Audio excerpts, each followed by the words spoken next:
Kabupaten Nganjuk dikenal dengan Kota Angin. Sebutan Kota Angin ini sudah dikenal sejak zaman kerajaan, yaitu sekitar abad ke-15.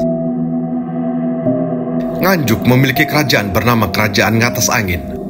Menurut pemerhati sejarah Nganjuk, berdasarkan cerita rakyat, Kerajaan Ngatas Angin berada sekitar 17 km di sebelah selatan Kota Nganjuk. Istilah Ngatas Angin ini karena kerajaan ini berada di dataran tinggi atau lereng Gunung Wilis. Kerajaan ini berdiri pada masa kerajaan Majapahit. Raja Ngatas Angin adalah Raden Condromowo atau Raden Ngabei Selok Purwoto. Disebut Condromowo karena wajahnya yang sangat rupawan bagaikan rembulan yang bercahaya. Raden Condromowo ini adalah paman dari Raja Majapahit, yaitu Prabu Hayam Wuruk. Pembangunan Candi Ngetos itu juga atas keinginan Prabu Hayam Wuruk. Menurut cerita, saat Prabu Hayam Wuruk mengunjungi pamannya di Kerajaan Ngatas Angin, dia ingin jika wafat maka jenazahnya dibakar dan abunya disimpan di Candi Ngetos.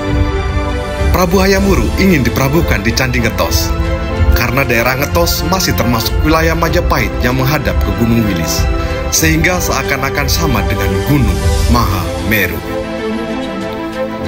Oleh karena itu, Raja Ngatas Angin, Raden Ngabei Selok Purwoto menugaskan Empu Sakti, yaitu Empu Supo, untuk membangun kompleks percandian di Ngetos. Tak butuh waktu lama untuk membangun candi, karena Empu Supo ini adalah seorang empu yang sakti. Dengan kesaktiannya, dia bisa membangun candi, sehingga kompleks Candi Ngetos akhirnya bisa berdiri. Saat Prabu Hayam Wuruk meninggal dunia, kabarnya abunya disimpan di Candi Ngetos. Namun bukan pada candi yang sekarang ini, melainkan pada candi yang sekarang sudah tidak ada lagi. Konon ceritanya pula, di Ngetos dulu terdapat 2 buah candi yang bentuknya sama. Hanya bedanya, yang satu lebih besar dibanding candi lainnya. Saat itu Candi Ngetos ada 2 bangunan candi. Karena itu, Candi Ngetos juga disebut sebagai Candi Tanjung. Cerita rakyat itu mendapatkan dukungan dari sejarawan Belanda, yaitu N.G. Krum. Menurut Krum, di sekitar Candi Ngetos ini terdapat sebuah Paramasoklapura yang merupakan tempat perabuan Raja Hayam Wuruk. Berdasarkan arca yang ditemukan di candi, yaitu berupa arca Siwa atau arca Wisnu, dapat dikatakan bahwa Candi Ngetos bersifat Siwa Wisnu. Kalau dikaitkan dengan agama yang dianut Raja Hayam Wuruk, amatlah sesuai, yaitu agama Siwa Wisnu. Krum memperkirakan bahwa bangunan candi tersebut semula dikelilingi oleh tembok yang berbentuk bulat cincin. Bangunan utama candi tersebut dari batu bata merah, sehingga akibatnya lebih cepat rusak. Atapnya diperkirakan terbuat dari kayu.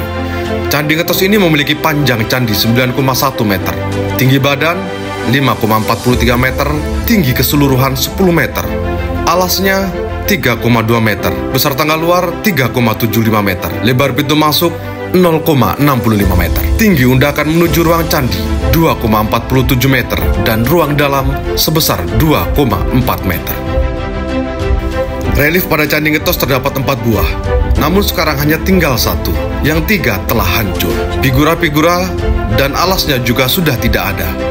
Di bagian atas dan bawah figura dibatas oleh loteng-loteng, terbagi dalam jendela-jendela kecil berhiaskan belah ketupat. Tepinya tidak rata atau menyerupai bentuk banji. Hal ini berbeda dengan bangunan bawahnya yang tidak ada figuranya. Sedangkan tepi bawahnya dihiasi dengan motif kelompok buah dan ornamen daun. Di sebelah kanan dan kiri candi terdapat 2 relung yang mengingatkan kita pada belalai Makara. Namun jika diperhatikan lebih seksama, ternyata suatu bentuk spiral besar yang diperindah. Dindingnya terlihat kosong, tidak terdapat relief yang penting. Hanya di atasnya terdapat motif daun yang melengkung ke bawah dan horizontal, melingkari tubuh candi bagian atas.